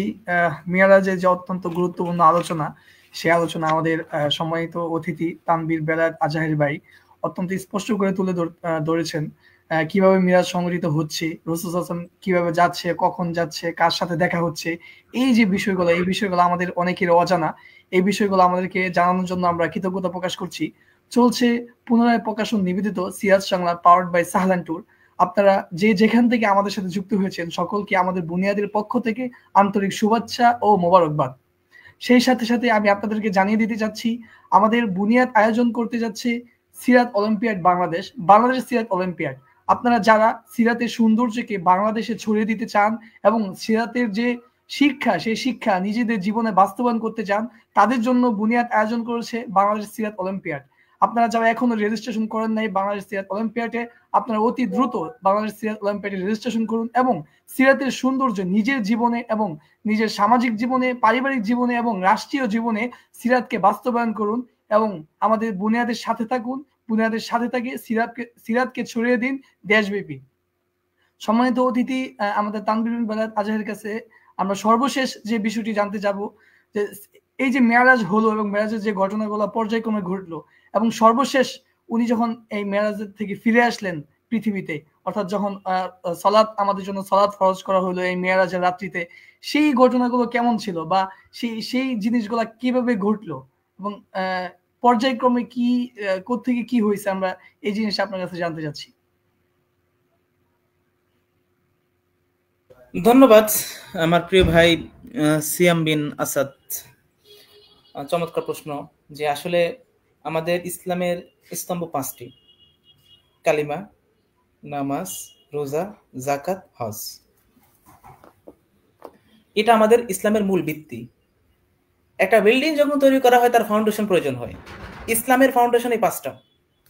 এই 5টা একজন ব্যক্তি যদি নিজেকে বলে যে আন্নানি আশহাদু আল্লা ইলাহা ইল্লাল্লাহ ওয়া আশহাদু আন্না মুহাম্মাদুর রাসূলুল্লাহ, যে আমি ঈমান এনেছি এবং আমি সাক্ষ্য দিচ্ছি যে আল্লাহ ছাড়া কোনো উপাস্য নেই এবং আল্লাহ রাসূল সাল্লাল্লাহু আলাইহি ওয়াসাল্লাম ছিল, রাসূল সাল্লাল্লাহু আলাইহি ওয়াসাল্লাম আল্লাহর পক্ষ থেকে একজন বার্তাবাহক। যে ব্যক্তি এটাকে স্বীকার করবে তার উপর সর্বপ্রথম যেটা দায়িত্ব সেটা হচ্ছে সালাত, নামাজ পড়া, নামাজ আদায় করা, নামাজ কায়েম করা, নামাজ প্রতিষ্ঠিত করা। ফাইন, এখন আমরা জানবো যে নামাজের কিভাবে এটার ফরজ হলো। তার আগে আমি সিএম বিন আসাদ এর কাছে একটু অনুমতি নিয়ে আমি ইব্রাহিম আলাইহিস সালামের আরো কিছু ঘটনা আছে সেটা একটু সংক্ষেপে বলছি। জি, ধন্যবাদ। হযরত ইব্রাহিম আলাইহিস সালাম ইনি আমাদের জাতির পিতা। তিনি তার মাহাত্ম্য সাথে তার গুণের সাথে রাসূলের গুণের সাথে অনেক মিলে যায়। এই পৃথিবীতে দুইজন নবী সবচেয়ে বেশি কষ্ট করেছে। তার মধ্যে একজন হচ্ছে আমাদের নবী মুহাম্মদ রাসূলুল্লাহ সাল্লাল্লাহু আলাইহি ওয়াসাল্লাম, আর একজন হচ্ছে সাইয়েদনা ইব্রাহিম আলাইহিস সালাম। তার মানে অন্যান্য নবীরা কষ্ট করে না, সবাই কষ্ট করেছে। আল্লাহ তাআলা বলেছে না যে আমি একের উপর অন্যকে ফাদ্দালনা বা'দুহুম আলা বা'দ, যে আমি একজনের উপর অন্যজনকে শ্রেষ্ঠতা দান করেছি। তো এরকম আর কি। সাইয়েদনা ইব্রাহিম আলাইহিস সালাম তিনি মক্কা, আমাদের কাবাঘর, সেটা নির্মাণ করেছিলেন পৃথিবীতে। তিনি তার সন্তানকে নিয়ে, সাইয়েদনা ইসমাইল আলাইহিস সালাম তার পুত্র, স্নেহভাজন পুত্রকে নিয়ে তিনি এই কাবাঘর নির্মাণ করেছিল। তো এখন কথা হলো যে বাইতুল মামুর কি এবং ইব্রাহিম আলাইহিস সালাম কেন বাইতুল মামুরে আছেন। এটার সংক্ষেপে যদি আমি বলতে যাই, বাইতুল মামুর হচ্ছে, আমরা পৃথিবীতে আমরা মুসলিমরা যেমন কাবা শরীফে ইবাদত করি, ঠিক ফেরেশতারা বাইতুল মামুরে ইবাদত করে, তাদের জন্য ইবাদতের স্থান হচ্ছে বাইতুল মামুর। এখানে প্রতিদিন হাদিসের বর্ণনা মতে প্রতিদিন প্রায় 70,000 ফেরেশতা প্রতিদিন বাইতুল মামুর তাওয়াফ করে। ওই একজন ফেরেশতা একবারে তাওয়াফের সুযোগ পায়, সেকেন্ড টাইম আর কখনোই সে আসবে না এখানে। সুবহানাল্লাহ। তার মানে পৃথিবীতে কি পরিমাণ এই বিশ্ব ভূমণ্ডল এবং বিশ্ব জগতে, আমরা জগৎ তো বলছি, আসলে জানি না এটাকে কি বলে, এটা আমাদের ব্রেনের ক্যাপাসিটি নেই যে আল্লাহ কি সৃষ্টি করে রেখেছে। তো সেখানে এই রাসূল সাল্লাল্লাহু আলাইহি ওয়াসাল্লাম একটা বর্ণনায় বলেছে যে প্রতি 4 আঙ্গুল পর পর ফেরেশতাদের অবস্থান, তারা এখানে সিজদা করে, তারা এখানে আল্লাহকে রুকু করে সিজদা করে। এ কারণে আল্লাহ তাআলা পবিত্র কোরআনে আমাদেরকে বলেছেন যে আমার বান্দারা মানুষ ছাড়াও অন্যান্য সব জাতি আমাকে সিজদা করে, রুকু করে। সেখানে ফেরেশতা সহ আরো অন্যান্য জাতি আছে। তো বাইতুল মামুরে সাইয়েদনা ইব্রাহিম আলাইহিস সালাম থাকার কারণ হচ্ছে, যেহেতু পৃথিবীর বুকে সর্বশ্রেষ্ঠ জায়গা হলো আমাদের কাবা শরীফ, বাইতুল হারাম, এবং পৃথিবীর বাইরে আখেরাতের আগে, পৃথিবীর বাইরে মানে আখেরাত না, পৃথিবীর বাইরে এবং আখেরাতের আগে, আখেরাতের আগের জগতের আগে যেটা, সেটা হলো বাইতুল মামুর। হ্যাঁ, তো এই বাইতুল মামুর হচ্ছে সর্বশ্রেষ্ঠ স্থান। তো যেহেতু সাইয়েদনা ইব্রাহিম আলাইহিস সালাম পৃথিবীতে বাইতুল্লাহ তৈরি করেছেন, আল্লাহ তাআলা এখান থেকে নিয়ে গেছেন তাকে, এখন এই কারণে আল্লাহ রাব্বুল আলামিন তাকে বাইতুল মামুরে তাকে জায়গা করে দিয়েছেন, সেখানে তিনি থাকেন, সেখানে তিনি দাঁড়িয়েছিলেন, সেখানে রাসূল সাল্লাল্লাহু আলাইহি ওয়াসাল্লাম বলছিলেন যেভাবে তিনি বিশ্রামরত অবস্থায় ছিলেন, এরকম। তো শেষ হলো এদিকে বাইতুল মামুরের সংক্ষিপ্ত কথা। এখন আমি যাব সরাসরি এর পরবর্তী ধাপে। সেখানে রাসূল সাল্লাল্লাহু আলাইহি ওয়াসাল্লাম যখন 7 আসমান শেষ করলেন, সপ্তম আসমানে ইব্রাহিম আলাইহিস সালামের সাথে সাক্ষাৎ করে যখন, মানে একটা অতৃপ্তির সাক্ষাৎ, মানে এটা এতটা তৃপ্তি, মানে তৃপ্তিটাকে অতৃপ্তি করে চলে গেলেন পরবর্তী জগতের সমূহের দিকে, আসমানের দিকে যেতে লাগলেন। এরপর সেখানে গিয়ে তিনি দেখতে পেলেন যে সিদরাতুল মুনতাহা দেখতে পাচ্ছিলেন। তো 7 আসমানের পরে তিনি দেখতে পাইলেন যে কুরসির পরে তিনি দেখতে পাইলেন যে সিদরাতুল মুনতাহা। হ্যাঁ, তিনি আরো উপরে উঠে যাওয়ার পরে দেখতে পেলেন, এরপরে সিদরাতুল মুনতাহার পরে সাক্ষাৎ হয়ে গেল সাইয়্যিদুল কাউনাইনের সাথে এবং আল্লাহর সাথে, হাবিবুল্লাহর সাথে, আল্লাহর সাথে, যেটা এই রেহলার, এই যে ইসরা এবং মেরাজের সবচেয়ে গুরুত্বপূর্ণ ঘটনা যেটা, সেটা এখন শুরু হলো। এতক্ষণ ভূমিকা ছিল, এখন মূল পয়েন্ট, আল্লাহর সাথে সাক্ষাৎ হলো হাবিবুল্লাহ। এখানে বলে রাখি, এই পৃথিবীতে সকল নবীর একটা তামান্না ছিল আল্লাহর সাথে কথা বলার, আল্লাহর সাথে সাক্ষাৎ করার। হযরত মুসা আলাইহিস সালাম আল্লাহর সাথে সবসময় টেলিফোনের মতো কথা বলতেন। যেমন আমি এখন পৃথিবীর যে কোনো প্রান্তে থেকে এখন কথা বলতে পারতেছি আমার আম্মুর সাথে, আমার আব্বুর সাথে, কিংবা এই যে আমরা এখন ভার্চুয়াল একটা প্রোগ্রাম করতেছি, পৃথিবীর বিভিন্ন প্রান্ত থেকে আজকে আমাদেরকে দেখতে পাচ্ছেন। ঠিক অনুরূপভাবে সাইয়েদনা মুসা আলাইহিস সালাম ছিল এক অন্যরকম, এখানে যখন তখন আল্লাহর সাথে কথা বলতে পারতেন, তিনি যখন তখনই আল্লাহর সাথে কথা বলতে পারতেন। মুসা আলাইহিস সালাম আল্লাহকে বলতেছে, আল্লাহ আপনার সাথে আমি সবসময় কথা বলি, একটু আমাকে একটু দেখার সুযোগ করে দেন।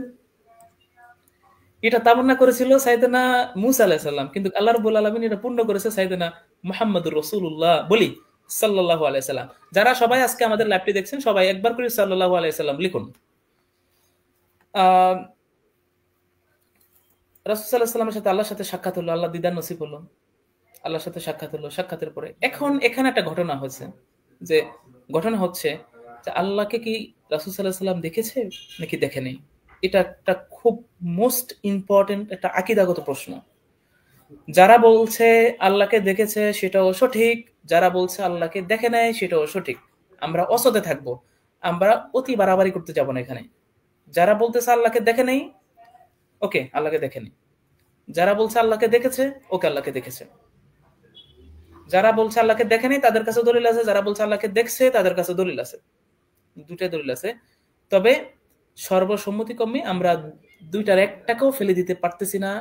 আমি কি পারবো, মানে ওলামায়ে কেরাম, ইবনে হাজার আসকালানি সহ বড় বড় আইম্মায়ে কেরাম আছে যারা কোনোটার একটাকেও ফেলে দিতে পারতেছে না, তারা অসতী ভাবে রয়ে গেছে। এখানে সুকুত, এখানে সুকুত, স্টপ, থামতে হবে, থেমে যেতে হবে, এখানে বাড়াবাড়ি করার কোনো সুযোগ নেই। আমরা যখন ইসরা এবং মেরাজে রজব মাসে 27 তারিখ আসলে তো বাংলাদেশে মাশাআল্লাহ দিলে মানে একের পর এক ক্রিয়েটিভ মানে ফতোয়া ক্রিয়েটিভ হয়, সুবহানাল্লাহ। না, আমি আমার আজকের এই লাইভের মাধ্যমে বলছি, কেউই এটা নিয়ে দ্বিধাদ্বন্দ্বে জড়াবেন না, এখানে স্টপ থাকুন। আল্লাহ কিয়ামতের দিন আপনাকে জিজ্ঞেস করবে না যে তুমি কি আমাকে, আল্লাহ আমাকে মানে রাসূল আমাকে দেখছে, এটার উপর তুমি কি মেনে আনছো কেন নাই, এটা জিজ্ঞেস করবে না। হ্যাঁ, আল্লাহ আমাদেরকে কোন কোন বিষয় সম্পর্কে জিজ্ঞেস করবে সেটা সম্পর্কে তিনি বলে দিয়েছেন কোরআনের মাধ্যমে, হাদিসের মাধ্যমে। আমরা উলামায়ে কেরামের মাধ্যমে আমরা সেটা জেনে আমরা সেটার উপর আমল করি। এটা কবে হয়েছে সেটাও মতভেদ। ইতিহাসবিদগণ, ইসলামী উলামায়ে কেরাম তারা ঐক্যমত পোষণ করেছেন 27 রজব হওয়ার সম্ভাবনাটা বেশি। তো মিশর সহ পৃথিবীর ইসলামী দেশগুলোতে তারা এবং আজহার সহ সব জায়গায় এই দিনটাকে একটা গুরুত্বপূর্ণ দিন হিসাবে সাব্যস্ত করেছেন উলামায়ে কেরামের ইজতিহাদে। এটা সম্ভব, এটা মুমকিন, এটা আমরা বলি যে এটা খুবই গুরুত্বপূর্ণ দিন। এই দিনটাকে আপনারা সবাই সুন্দরভাবে পালন করবেন। যাই হোক, আজকে আমার কথা বলা এটার হুকুম হাকাম নিয়ে আমার কথা বলার উদ্দেশ্য না। এখন আমি যাব যে আল্লাহর সাথে যখন তার রাসূল সাল্লাল্লাহু আলাইহি সাল্লামের সাক্ষাৎ হলো, সাক্ষাৎ হওয়ার পরে আল্লাহর পক্ষ থেকে রাসূল সাল্লাল্লাহু আলাইহি সাল্লাম আমাদের জন্য কি নিয়ে এসেছেন। আমরা যখন আমাদের দেশের প্রধানমন্ত্রীর কাছে যাই তখন আমাদের একটা টার্গেট থাকে কিছু একটা নিব, কিংবা আমাদের প্রধানমন্ত্রী আমাদেরকে কিছু একটা উপহার দিবেন। তো আল্লাহর হাবিবকে আল্লাহ রাব্বুল আলামিন কি উপহার দিয়েছেন আমরা সেটা জানবো। আল্লাহ রাসূল সাল্লাল্লাহু আলাইহি সাল্লামকে আল্লাহ রাব্বুল আলামিন দৈনিক 50 ওয়াক্ত করে নামাজের বিধান এবং নামাজের একটা ইবাদতের বিধান উপহার দিয়েছিলেন। ওকে, এখন রাসূল সাল্লাল্লাহু আলাইহি সাল্লাম এরপরে আল্লাহর সাথে সাক্ষাৎ করে 50 ওয়াক্ত বিধান নিয়ে চলে আসলেন। আসার পরে প্রতিমধ্যে ওই যে ষষ্ঠ আসমানে সাইয়েদনা মুসা আলাইহিস সালামের সাথে সাক্ষাৎ, এটাকে তো বাংলাদেশের ওয়াইজ একরাম যারা আছে তাদের কাছে সবচেয়ে গুরুত্বপূর্ণ একটা টপিক। এটা খুবই মজার একটা চ্যাপ্টার। আমি প্রথমত এই আলোচনা শুরু করার আগে আমি ধন্যবাদ জানাচ্ছি সাইয়েদনা মুসা আলাইহিস সালাতু ওয়াস সালামকে। তিনি আমাদের জন্য কতই না করুণা করেছেন, যদিও আমরা তার উম্মত না। আমার কাছে মনে হচ্ছে যে আমরা যে এই যে নামাজ পড়তেছি এটার সব ওই মুসা আলাইহিস সালামও পাইতেছে। আমার কাছে এটা আমার একটা ব্যক্তিগত চিন্তা, যে আমার কাছে মনে হচ্ছে যে মুসা আলাইহিস সালামও সেটার সব পাইতেছে। কিভাবে সব পাইতেছে? কি বাবার মোহাম্মদ কি নিয়ে আসলো আল্লাহর পক্ষ থেকে? আল্লাহ আমাকে 50 ওয়াক্ত নামাজ পড়ার মানে পড়ার জন্য নির্দেশ দিলেন আমার বান্দাদেরকে, আমার উম্মতদেরকে। ওকে, মোহাম্মদ আমি তোমাকে একটা কথা বলি, আমি তো বনী ইসরাইলের সাথে একটা দীর্ঘ সময় অবস্থান করেছিলাম, আমি মানুষের হাব বা বুঝি, আমি জানি যে তোমার উম্মত কি এটা পারবে কি পারবে না। আমি নিশ্চিত করে বলবো যে তোমার উম্মত এটা পারবে না। তুমি আল্লাহর কাছে আবার যাও, এখনো যাও, গিয়ে কমায় আনো। রাসূল সাল্লাল্লাহু আলাইহি সাল্লাম জিবরাইল আলাইহিস সালামের দিকে তাকালেন, তাকানোর পরে মানে তারা মানে চোখ দিয়ে পরামর্শ করলেন। তখন জিবরাইল আলাইহিস সালাম সম্মতি দিলেন। রাসূল সাল্লাল্লাহু আলাইহি সাল্লাম জিজ্ঞেস করেছে কি কমাইতে কি যাবো? তো মানে একটা ইশারাঙ্গে হ্যাঁ সবুজ হ্যাঁ সূচক বাক্য দিলেন। কারণ মুসা আলাইহিস সালামের আগের যিনি তিনি তো জিবরাইল আলাইহিস সালাম, তিনি তো আরো ভালো করে জানবেন মানুষের খবর। তখন গেলেন, যার পরে আল্লাহ রাব্বুল আলামিন কাছে বললেন যে আল্লাহ একটু কমাই দিলে ভালো হতো। 10 ওয়াক্ত কমাই দিলেন 40। মুসার কাছে আবার আসলেন, আসার পরে আবার বললেন না 40ও পারবেন, আবার যাও, আবার গেলেন 30, 10 কমাই দিলেন। এভাবে কমাই কমাই কমাই 10 ওয়াক্তে আসলেন। 10 ওয়াক্ত আসার পরে এর আগে এর মধ্যে বেশ কয়েকটা ঘটনা ঘটেছে আবার। তো 10 ওয়াক্ত আসার পরে মুসা আলাইহিস সালাম বলতেছে আবার যাও, এরপরে পাস করে দিল। এরপরে মুসা আলাইহিস সালাম বলতেছে আবার যাও। এখন রাসূল সাল্লাল্লাহু আলাইহি ওয়াসাল্লাম লজ্জা পাচ্ছিল যে আবার কেমনে যায়, 50 থেকে 5 ওয়াক্ত করে দিয়েছে, আরো কি কমানো যায়? বলতেছে না মুহাম্মদ, আমি জানি যে তোমার উম্মত ইটও পারবে না। সুবহানাল্লাহ। আমি আমার লাইভে যারা আমাকে দেখছেন তাদেরকে প্রশ্ন করি, আসলে কি আপনার জন্য 5 ওয়াক্ত কি সহজ? যে আমরা যে দৈনিক 5 ওয়াক্ত নামাজও কি ঠিকঠাক আদায় করি? আমরা বেহাল, এই থেকে গাফেল। মুসা আলাইহিস সালাম বলছে যে 5 ওয়াক্ত হবে না, আরো কমানোর চেষ্টা করো। রাসূল সাল্লাল্লাহু আলাইহি ওয়াসাল্লাম লজ্জা পাচ্ছে যে 50 থেকে 5 এ আসলে আরো কমাবো কেমনে কি? আমাদের রাসূল তো এমনি রাজুক প্রকৃতির মানুষ ছিল। তো হঠাৎ করে উপর থেকে একটা শব্দ আসলো যে তোমার উম্মতের জন্য 5 ওয়াক্তকে নির্ধারণ করা হলো, তবে শুনে রাখো যে ব্যক্তি 5 ওয়াক্ত নামাজ পড়বে তাকে 50 ওয়াক্তের সওয়াব দিয়ে দেওয়া হবে। সুবহানাল্লাহ বিহামদি। তার মানে আমরা যদি দৈনিক 5 ওয়াক্ত নামাজ পড়ি তাহলে 50 ওয়াক্ত নামাজের সওয়াব পেয়ে যাবো ইনশাআল্লাহ আল্লাহ সে উজরা থেকে। কারণ আল্লাহর কাছে কোনো কিছুর কমতি নেই, তিনি হচ্ছেন সবকিছুর দাতা, তার কাছে কোনো কিছুর কমতি নেই। হ্যাঁ, কোনো কিছুর হিসাব নেই, বেগাইরি হিসাব, হিসাব নিকাশের ঊর্ধ্বে সবকিছু। তো আল্লাহ রাসূল সাল্লাল্লাহু আলাইহি ওয়াসাল্লাম পৃথিবীতে চলে আসলেন। সালাতের সংখ্যা নিয়ে। এখন কাহিনী ঘটলো আরেকটা ঘটনা, তার আগে আমি একটু ব্রেক নিচ্ছি। অসংখ্য ধন্যবাদ জানাচ্ছি আমাদের প্রিয় তানভীর ভাইকে। উনি অত্যন্ত সুন্দরভাবে মিরাজের যে ঘটনা ধাপে ধাপে যেভাবে সংঘটিত হয়েছে এগুলো অত্যন্ত স্পষ্ট করে আমাদেরকে বুঝিয়ে দিয়েছেন। মহানবী সাল্লাল্লাহু আলাইহি ওয়াসাল্লামের জীবনের শুরু থেকে শেষ পর্যন্ত আমাদের জন্য শিক্ষা রয়েছে, কিন্তু আমরা সেই শিক্ষা আমরা সিরাত চর্চা করি না। চর্চা না করার কারণে আমরা সেই শিক্ষা আমাদের নিজেদের জীবনে বাস্তবায়ন করতে পারি না। আমরা যদি মহানবী সাল্লাল্লাহু আলাইহি ওয়াসাল্লামের জীবন ইতিহাস থেকে শিক্ষা নিয়ে আমাদের জীবনে বাস্তবায়ন করি, তাহলে আমাদের জীবনটা শৃঙ্খল হবে এবং আমাদের সমাজে শান্তি ফিরে আসবে। এবং উনি যখন পৃথিবীতে আগমন করলেন তখন সমাজ ছিল বিশৃঙ্খল এবং অশান্ত একটি সমাজ। ওনার আগমনের ফলে সমাজে শান্তি ফিরে এসেছে এবং উনি একটি সুন্দর এবং শান্তিপূর্ণ সমাজ প্রতিষ্ঠিত করতে পেরেছিলেন। এই জন্য সিরাতের চর্চাকে ঘরে ঘরে পৌঁছে দেওয়ার জন্য বাংলাদেশ বুনিয়াদ আয়োজন করেছে বাংলাদেশ সিরাত অলিম্পিয়াড। আপনারা যারা বাংলাদেশ সিরাত অলিম্পিয়াডে এখনো রেজিস্ট্রেশন করেন নাই, আপনারা যেখান থেকে আমাদের এই লাইভ টক শোটি দেখছেন, সকলের প্রতি আমাদের অনুরোধ, আপনারা বাংলাদেশ সিরাত অলিম্পিয়াডের সাথে থাকুন এবং রেজিস্ট্রেশন করে আপনারা সিরাতের সঙ্গে যুক্ত হয়ে সিরাতের চর্চাকে নিজের জীবনে এবং আপনার সামাজিক জীবনে বাস্তবায়ন করার জন্য নিজেকে নিয়োজিত করুন। আপনারা যেখান থেকে আমাদের এই প্রোগ্রামটি দেখছেন সকলকে আমাদের বুনিয়াদের পক্ষ থেকে অসংখ্য শুভেচ্ছা এবং মোবারকবাদ। সর্বশেষ আমি আমাদের সম্মানিত অতিথির কাছে চলে যাব, যেহেতু আমাদের সময়ের সংক্ষিপ্ততা রয়েছে এবং আমাদের অতিথিরও ব্যস্ততা রয়েছে। সেই জন্য আমরা আমাদের সম্মানিত অতিথির কাছে সর্বশেষ যে জানতে চাচ্ছি, যখন রাসূলুল্লাহ সাল্লাল্লাহু আলাইহি ওয়াসাল্লাম ফিরে আসলেন, সালাতের যে ওয়াক্ত সেটা নিয়ে আসলেন, তারপর আমরা দেখেছি অনেক মুসলমান তাদের ঈমান হারা হয়ে গেছে এবং এটার প্রতি যে বিশ্বাস, সেই বিশ্বাসটা কিভাবে যাদের প্রতি ইস্টাবলিশ হয়েছে বা এটা কিভাবে হলো শেষ পর্যন্ত উনি যখন ফিরে আসলেন, শেষের ঘটনাগুলো কেমন ছিল?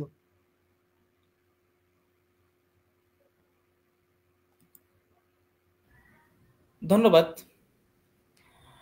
এখন ঘটনাটা কেমন ছিল?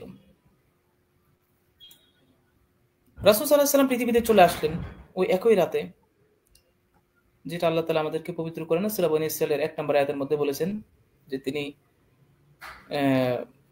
বাইতুল হারাম থেকে আকসা থেকে যে উদ্যোগমন করলেন। এক রাতে এটা কিভাবে সম্ভব? 40 দিনে যেটা বাইতুল মুকাদ্দাসে যাইতে লাগে যেখানে 40 দিন, এখানে অর্থাৎ আসা যাওয়া 80 দিন, 80 দিনের জায়গায় 70 দিন ধরলাম, কিন্তু এক রাতে বা কত ঘন্টা হয়? এর মধ্যে তিনি দুনিয়াতে মানে এখান থেকে এখানে গেলেন, আবার আকাশে গেলেন, আখিরাত দেখলেন, জান্নাত দেখলেন, দেখে টেকে মানে আবার দুনিয়াতে আসলেন। এটা কেমন? রাসূল সাল্লাল্লাহু আলাইহি ওয়াসাল্লাম দুনিয়াতে এসে সর্বপ্রথম তিনি উম্মে আইমানকে এই বিষয়টা বললেন যে উম্মে আইমান, আমি তো এরকম কিছু ঘটনা ঘটলো আমার সাথে এবং এটা আমার সরাসরি হয়েছে। এখানে একটা ইসলামী ইতিহাসে একটা বড় একটা মতভেদপূর্ণ একটা বিষয় আছে যে এটা কি আসলে রাসূল সাল্লাল্লাহু আলাইহি ওয়াসাল্লাম স্বপ্নযোগ্য হয়েছে নাকি রূহের জগতে হয়েছে নাকি সশরীরে হয়েছে, না, বিররূহি ওয়াল জাসাদি। হ্যাঁ, যে রূহ এবং শরীর, রাসূল সাল্লাল্লাহু আলাইহি ওয়াসাল্লাম সশরীরে এটা হয়েছে, কোনো স্বপ্নের যুগে না, কোনো কিছু না। এটা আমাদের ঈমান, এটাই ঈমান আমাদের জন্য ওয়াজিব। এবং এই কথা গত 2-3 দিন আগেও আমাদের বর্তমান পৃথিবীর যিনি ইমাম বুখারী নামে খ্যাত, আলহামদুলিল্লাহ আমরা তার ছাত্র হওয়ার সৌভাগ্য লাভ করেছি, আমাদের আহমদ উমর হাশেম হাফিজাহুল্লাহ তাআলা, তিনিও এই কথা বলেছেন, আমাদের আজহারের সাবেক রাইসুল আজহার, সাবেক চ্যান্সেলর। উম্মে আইমান বললেন যে আপনি এটা আপনার কাছে রাখেন, এটা খুব মানুষকে বলার দরকার নেই, গোপন রাখেন। রাসূল সাল্লাল্লাহু আলাইহি ওয়াসাল্লাম বললেন, না, সত্য, হ্যাঁ, সত্যকে আমি কখনোই প্রচার করতে পিছু পা হব না। রাসূল সাল্লাল্লাহু আলাইহি ওয়াসাল্লাম ফজরের পরে মসজিদে বসে আছেন, বসে যাওয়ার পরে সাহাবা আজমাইনকে বললেন এবং আশেপাশে সবাইকে বললেন, এক কথা থেকে 2 কথা, 2 কথা থেকে 3 কথা। এইভাবে চলতে চলতে চলতে রাসূলের জামানার শ্রেষ্ঠ, মানে সবচেয়ে নিকৃষ্ট ফিরাউন রাসূল সাল্লাল্লাহু আলাইহি ওয়াসাল্লামের জন্য ছিল, আবু জাহেলের কানে চলে গেল। চলে যাওয়ার পরে আবু জাহেল মুহাম্মদের সাথে সাক্ষাৎ, মুহাম্মদ, হ্যাঁ, কি কি কি কি কি শুনলাম, এটা কি সত্য নাকি, ঘটনা কি সত্য নাকি? বলতেছে, হ্যাঁ, নতুন নতুন সংবাদ যেটা শুনেছেন সে সত্য। খবর কি? আবু জাহেল বলতেছে, রাসূল সাল্লাল্লাহু আলাইহি ওয়াসাল্লাম বলছে, আমি রাতে এই বাইতুল্লাহ হারাম থেকে বাইতুল মুকাদ্দাস গেছি, সেখান থেকে আমি উদ্যোগমন করেছি এবং এই যাবতীয় ঘটনা বললেন। বলতেছে, এটা কি তুমি সত্যি সত্যি বলছো? বলতেছে, হ্যাঁ। আচ্ছা মুহাম্মদ, আমি যদি এখন তোমার অনুসারীদেরকে এবং মানুষদেরকে ডাকি, তাহলে কি তুমি তাদের সামনে বলতে পারবা? বলতেছে, হ্যাঁ, অবশ্যই বলতে পারবো। সবাইকে ডাকলেন, একই কথা বললেন। এর ফাঁকে আরেকটা ঘটনা ঘটলো। তখনও আমাদের আবু বকর রাদিয়াল্লাহু তাআলা আনহু ওই মজলিসে উপস্থিত হন নাই। তার কাছে একটা ঘটনা গেল যে মুহাম্মদ আজকে একটা কাহিনীটা ঘটাই দিছে। কি? মুহাম্মদ নাকি বলে এই কাজ করে বলছে, যে মক্কা থেকে মুকাদ্দাস থেকে ওদিকে চলে গেল। বলতেছে, এটা কি মুহাম্মদ সাল্লাল্লাহু আলাইহি ওয়াসাল্লাম বলছে? বলতেছে, হ্যাঁ। বলতেছে, যদি মুহাম্মদ সাল্লাল্লাহু আলাইহি ওয়াসাল্লাম এই কথা বলে থাকে, সাদাকতুহা, আমি এটাকে সত্যি হিসাবে মেনে নিলাম। সুবহানাল্লাহ।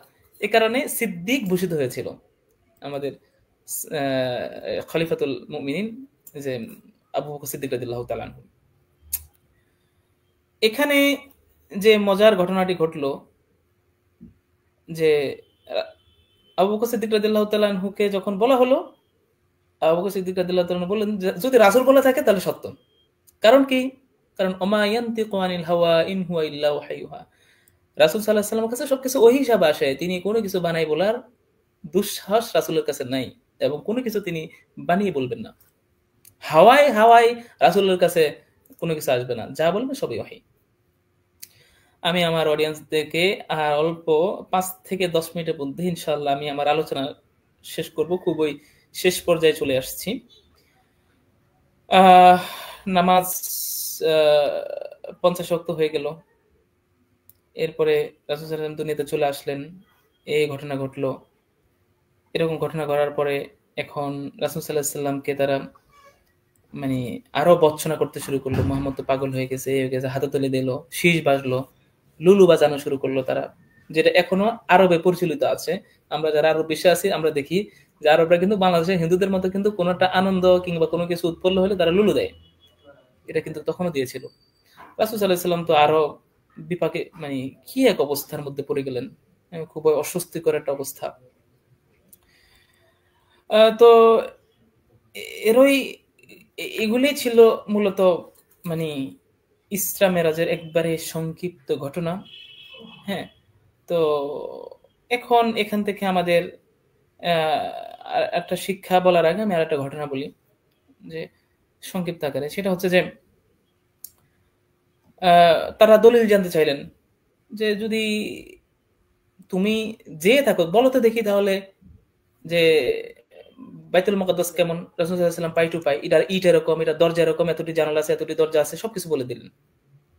বলতে গিয়ে এক পর্যায়ে রাসূল সাল্লাল্লাহু আলাইহি ওয়াসাল্লাম থেমে গেলেন, মানে একটু বলতে গিয়ে থেমে গেলেন। পর রাসূল সাল্লাল্লাহু আলাইহি ওয়াসাল্লামের কাছে আল্লাহ রাব্বুল আলামিন পুরা বাইতুল মুকাদ্দাসটাকে সামনে হাজির করে দিলেন অদৃশ্যভাবে। রাসূল সাল্লাল্লাহু আলাইহি ওয়াসাল্লাম এভাবে বলতেছে, দরজা, জানালা, ইট, মানে মনে হচ্ছে রাসূল সাল্লাল্লাহু আলাইহি ওয়াসাল্লাম স্বচক্ষে দেখতেছিলেন। সুবহানাল্লাহ, এটা মুজিজা। তখনও তারা বিশ্বাস করতে পারতেছিলেন না। তখন রাসূল সাল্লাল্লাহু আলাইহি ওয়াসাল্লাম তাদেরকে আরেকটা দলিল দিলেন, তোমরা যদি আমার কথা বিশ্বাস না করো, তোমাদের থেকে একজন কাফেলা বাইতুল মুকাদ্দাস থেকে রওনা হয়েছে। তারা কিন্তু অলরেডি কিন্তু মানে তারা এখনো মক্কাতে ফিরে নেই। যে এরকম একটা কাফেলা আসবে, তাদের কাছে জেনে নিও এরকম একটা ঘটনা ঘটেছে। কি ঘটেছে? তাদের একটি উট হারিয়ে গেছিল, তাদের উটটা সন্ধান দিয়েছি এবং কিছু পানি ছিল, ওখান থেকে আমি কিছু পানি খেয়েছি। তখন তারা বলল যে আমরা একটা অদৃশ্য শব্দ পেলাম এবং আমরা আমাদের উটটা খুঁজে পেলাম এবং আমাদের যে পানি ছিল সেখানে কিছু পানি কমতি ছিল। তারপরেও এই নিকৃষ্ট আবু জাহেল এবং তার দল বল আমার রাসূলকে কষ্ট দিল, আমার রাসূলের এই কথাগুলো বিশ্বাস করলো না। আল্লাহ তাআলা পবিত্র কোরআনে বলেছে যে হে নবী, ইন্নাকা লা তাহদি মান আহবাবতা ওয়ালাকিন্নাল্লাহা ইয়াহদি মান ইয়াশা ওয়া হুয়া আ'লামু বিল মুহতাদিন। আল্লাহ রাসূল সাল্লাল্লাহু আলাইহি ওয়াসাল্লাম দুই ব্যক্তির জন্য দোয়া করেছিল, আবু জাহেল এবং দোয়া করেছিল সাইয়েদনা ওমর রাদিয়াল্লাহু তাআলার জন্য। অর্থাৎ দুজনে কিন্তু সম্মানিত ব্যক্তি ছিল, কিন্তু ইসলাম গ্রহণের কারণে ওমর রাদিয়াল্লাহু তাআলা হয়ে গেলেন খলিফাতুল মুসলিমিন, আর আবু জাহেল হয়ে গেল আবুল হেকাম থেকে আবু জাহেল হয়ে গেল। কতটা মুতাকাব্বিরিন ছিল। আজও আমাদের সমাজে আমরা সেই আবু জাহেলদের পদচারণা দেখতে পাই কোরআন এবং সুন্নাহ, কিংবা যখন এটার বিশ্লেষণ আমরা করতে যাই তখন আমাদেরকে বলে এগুলো তো বানায় বলে, এত সাহের, এ কবি, আন্তাজে, এগুলা কোরআনের বিষয়, সবকিছু কি বলতে হয় নাকি, এরকম আর কি। কিন্তু রাসূল সাল্লাল্লাহু আলাইহি ওয়াসাল্লাম তার সত্য, জাহাল হক ও জাহাকাল বাতিল, সত্য আসছে, সত্যকে তিনি প্রচার করবেন। সত্য প্রচারের ক্ষেত্রে রাসূল সাল্লাল্লাহু আলাইহি ওয়াসাল্লাম ইঞ্চিও পিছু পা হয়নি। রাসূল সাল্লাল্লাহু আলাইহি ওয়াসাল্লাম প্রচার করেই গিয়েছেন। ইসরা এবং মেরাজ থেকে অনেক শিক্ষার আছে, সে শিক্ষার আলোচনা করতে গেলে আমাদের আরো সময় সাপেক্ষের বিষয়। তো ইনশাআল্লাহ আমাদের অন্য কোনো ইভেন্টে ইনশাআল্লাহ তাআলা আমরা এটা নিয়ে আলোচনা করব। আজকে আমি আমার আলোচনার এখানেই সমাপ্তি করছি। জাযাকুমুল্লাহ খায়র, বারাকাল্লাহু ফীকুম, ফাসালামুল্লাহি আলাইকুম ওয়া রাহমাতুহু ওয়া বারাকাতুহু। অসংখ্য ধন্যবাদ জানাচ্ছি আমাদের সম্মানিত অতিথি তানভীর বিন বেলাল আজহারি ভাইকে আমাদের সাথে যুক্ত থেকে আমাদের এই সংলাপে সময় দেওয়ার জন্য। চলছে পুনরায় প্রকাশন নিবেদিত সিরাজ সংলাপ পাওয়ার্ড বাই সাহলান ট্যুর। আপনারা যেখান থেকে আমাদের এই প্রোগ্রামটি দেখছেন সকলকে আমাদের বুনিয়াদের পক্ষ থেকে আন্তরিক শুভেচ্ছা ও মোবারকবাদ। সম্প্রতি চালু হয়েছে বাংলাদেশ সিরাত অলিম্পিয়াডের রেজিস্ট্রেশন। আপনারা যারা সিরাতকে ভালোবাসেন, সিরাতকে পছন্দ করেন এবং সিরাতকে নিজের জীবনে এবং সামাজিক জীবনে এবং রাষ্ট্রীয় জীবনে বাস্তবায়ন করতে চান, তাদের জন্য বুনিয়াদ আয়োজন করেছে বাংলাদেশ সিরাত অলিম্পিয়াড। আপনারা রেজিস্ট্রেশন করে সিরাতের সাথে যুক্ত হয়ে সিরাতকে ধারণ করে সিরাতের চর্চা করে নিজের জীবনের মধ্যে পরিবর্তন নিয়ে আসুন। সর্বশেষ আমি আমাদের তানভীর বিন বেলাল আজহারি ভাইয়ের কাছ থেকে জানতে চাচ্ছি, এই যে বুনিয়াদ আয়োজন করেছে সিরাত অলিম্পিয়াড বা সিরাত সংলাপ, সিরাতকে মানুষের ঘরে ঘরে পৌঁছে দেওয়ার জন্য, এই আয়োজনকে আপনি কিভাবে দেখছেন বা আপনার মূল্যায়ন আমরা শুনতে চাচ্ছি, বা যদি আমাদের প্রতি বুনিয়াদের প্রতি আপনার কোনো পরামর্শ থাকে সিরাতকে দেশব্যাপী বিশ্বব্যাপী ছড়িয়ে দেওয়ার জন্য, তাহলে সেই পরামর্শ কিংবা আমাদের প্রতি যদি কোনো ভালোবাসা বা অনুরোধ থাকে আপনি আমাদের জানাতে পারেন। ধন্যবাদ। আসলে আমি বুনিয়াদটা বেশ কিছুদিন যাবতে আমার ফেসবুকে আমি দেখেছিলাম এবং এর সাথে আমি এর বেশ কয়েকটা কার্যক্রম আমি দেখিয়েছিলাম। মাশাআল্লাহ, আমার এখানে আমার খুব ভালো লাগে যে আমার খুব আশেপাশের মানুষই এটাকে পরিচালনা করে। যদিও আমি এটার সাথে খুব একটা ইনভলভ নেই, তবে এর কার্যক্রমগুলো মাশাআল্লাহ চমৎকার এবং বিশ্বব্যাপী ইসলামকে ছড়িয়ে দেওয়ার একটা প্রধান টার্গেট নিয়ে এবং রাসূল সাল্লাল্লাহু আলাইহি ওয়াসাল্লামের যে আল্লাহর পক্ষ থেকে যে ওহী পৃথিবীতে নিয়ে এসেছে এই ওহিটাকে পৃথিবীতে প্রচার প্রসারের জন্য এই বুনিয়াদ নামটা তো খুব সুন্দর, সুবহানাল্লাহ। এটা তো বিশ্লেষণ করলেও তো আমার সময় লাগবে অনেক। তো এই বুনিয়াদের এই কার্যক্রম আমাকে খুবই প্রফুল্ল করে তুলেছে। আমি বুনিয়াদের সবসময় দীর্ঘায়ু কামনা করছি, এবং আল্লাহর কাছে এটার কবুলিয়ত হোক, এবং তাদের জন্য অবশ্যই সবসময় পরামর্শ থাকবে ইনশাআল্লাহ। তারা ওলামায়ে কেরামের পরামর্শ রাখবে, এবং সমসাময়িক যারা তরুণ ওলামায়ে কেরাম আছে তাদের সাথে সুসম্পর্ক রাখবে, এবং এখানে বিভিন্ন ক্লাস বাই ক্লাস বিভিন্ন স্টেপ বাই স্টেপ তারা এগোবে, এবং সার্বিক পরিবেশ পরিস্থিতিগুলো ধর্মীয় এবং টেকনোলজিক্যাল, যেহেতু এটা একটা অনলাইন প্রতিষ্ঠান, সেক্ষেত্রে যারা টেকনিক্যাল আছে তাদের সাথে সুসম্পর্ক রাখা, এবং ধর্মীয় ওলামায়ে কেরামের সাথে সুসম্পর্ক রাখা, এবং তাদের পরামর্শ নিয়েই সামনের দিকে অগ্রসর হওয়া ইনশাআল্লাহ তাআলা। আর আজকে সবচেয়ে চমৎকার এবং চমকপ্রদ হলো যে আমার মধ্যে একজন নগণ্য মানুষকে বুনিয়াদ এখানে আমন্ত্রণ করেছেন। এজন্য আমি বুনিয়াদকে অসংখ্য ধন্যবাদ জানাচ্ছি। জাযাকুমুল্লাহ খায়রান। আসসালামু আলাইকুম। সর্বশেষ আমি আবারও আমাদের যে সম্মানিত অতিথি তানভীর ভাইয়ের প্রতি কৃতজ্ঞতা প্রকাশ করছি। উনি আমাদের বুনিয়াদের সাথে সময় দেওয়ার জন্য এবং রাসূলুল্লাহ সাল্লাল্লাহু আলাইহি ওয়াসাল্লামের জীবন ইতিহাস থেকে সংক্ষিপ্তভাবে আমাদেরকে কোনো শিক্ষা দেওয়ার জন্য, এবং আমরা আশা করছি আমাদের সম্মানিত দর্শক যারা রয়েছে তারাও আজকের এই আলোচনা থেকে অনেক শিক্ষা গ্রহণ করেছেন। এজন্য আমি আমাদের সম্মানিত দর্শকদেরকে এতক্ষণ থাকার জন্য আন্তরিক শুভেচ্ছা এবং মোবারকবাদ জানাচ্ছি। আমাদের সম্মানিত অতিথি সর্বশেষ কিছু কথা বলবেন, আমরা শুনে নেব। আসলে এখানে সিরাত সংকলিত যে যে মিরাজ এবং ইসরা মিরাজের পার্ট, এটা এত সংক্ষেপে বর্ণনা করার কোনো সুযোগ নেই। এখানে হয়তো অনেক মিস্টেক কিংবা অনেক কিছু খুব শর্ট করে দেওয়া হয়েছে। তো আমার এটার উপর ভিত্তি করে আপনারা আবার সামনের দিকে অগ্রসর হতে যাবেন না। হ্যাঁ, এটা অনেক বিস্তৃত একটা আলোচনা। আপনারা রাসূলের সিরাত পড়ে সিরাতের মাধ্যমে এটাকে আপনারা ভালো করে বোঝার চেষ্টা করবেন। আমি জাস্ট পয়েন্ট বাই পয়েন্ট কিছু পয়েন্ট, খুব মেন পয়েন্টগুলো আপনাদের সামনে উপস্থাপন করার চেষ্টা করেছি। তারপরও মেন পয়েন্ট থেকে অনেক মেন পয়েন্ট আমি বাদ দিয়ে দিয়েছি সময়ের সংকুলতা। তারপরে তো আমাদের প্রায় 1 ঘন্টা প্লাস হয়ে গেল। খুব দ্রুত কথা বলার চেষ্টা করেছি, খুব কুইকলি কথা বলার চেষ্টা করেছি, খুব স্লো ভাবে কথা বলিনি। তারপরও অর্থাৎ অনেক বিস্তৃত একটা আলোচনা। অতএব আমার আলোচনাকে করে আপনারা এটাকে ডিসিশন নেবেন না। আপনারা গভীরভাবে এটাকে নিয়ে অধ্যয়ন করবেন, টাইম নিয়ে, সময় নিয়ে, এবং এটাকে একটা চ্যাপ্টার হিসেবে অধ্যবসায় করবেন ইনশাআল্লাহ। জাযাকুমুল্লাহ খায়র। রাসূলুল্লাহ সাল্লাল্লাহু আলাইহি ওয়াসাল্লাম জীবনের প্রতিটা পার্টই আমাদের এক একটা চ্যাপ্টার। আমরা প্রতিটা চ্যাপ্টার থেকে শিক্ষা নেওয়া রয়েছে আমাদের। এজন্য আমরা বেশি বেশি রাসূলুল্লাহ সাল্লাল্লাহু আলাইহি ওয়াসাল্লামের জীবনী চর্চা করব এবং নিজের জীবনে বাস্তবায়ন করব।